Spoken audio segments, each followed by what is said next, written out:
Alright mga idol, nandito na tayo sa may Araneta Avenue. Ito na yun, ang Araneta Ave. Diretsuhin lang natin to hanggang Caloocan, hanggang 5th Avenue, Caloocan mga idol. Kasi doon iba ng pangalan, tagos pa to hanggang ano, C3. Doon iba ng pangalan niya, pinagdugtong lang kasi Katinang Lungko. Okay, kami tayo naman SM City, Santa Mesa. Okay, let's go. Hopya, dito lang tayo mga idol. Lubak-lubak rin dito oh. Magulo rin ang daan dito sa Santa Mesa, Santa Araneta pala. Hop, pangit nadaanan ko, lalalim ng butas. Huwag tayo dyan, flyover yan eh, stage 3.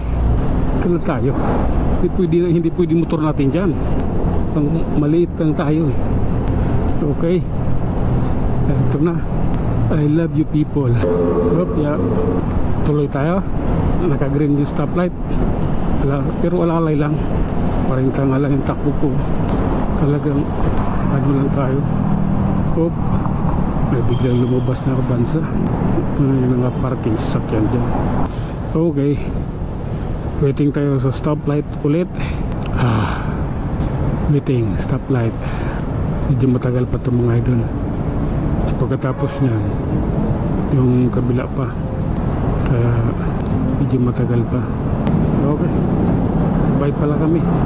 Okay, ito dandahan lang kasi maraming nagbago sa kalsada rito. Lumaki yung mga butas eh, dinaanan ng mga malalaking sasakyan.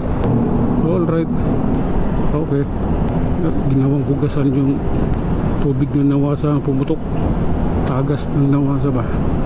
Ganun talaga ang buhay. Libre kasi kayo dyan, road clearing yan, naglilinis ng kalsada. Ibig sabihin marumi kayo dyan kasi clearing kayo ang dumi sa kalsada dyan. Op, lalim yun. Okay, lalim. Okay, dire-diretso. Hop ya. Hop. Okay. Ito, bakit ganito tubig dito? May nagmimina ba? Tubig na minahan yun. Okay, walang stoplight dyan, tinanggal na, bahala kayo. Opya, ano yun?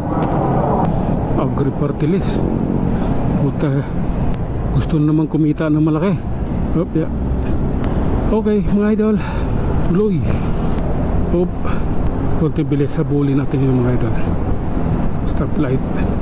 Wala akong walang busina pa naman. Yung inaano ko rito, wala siyang busina. Alright, ano to? Grabe na yan. Talagang titingnan ko ng mabuti yung kalsada. Mahirap na eh. Sa butas kung ano, lubak. Titingnan tayo mga idol. Hintayin natin yung stoplight. Tagal.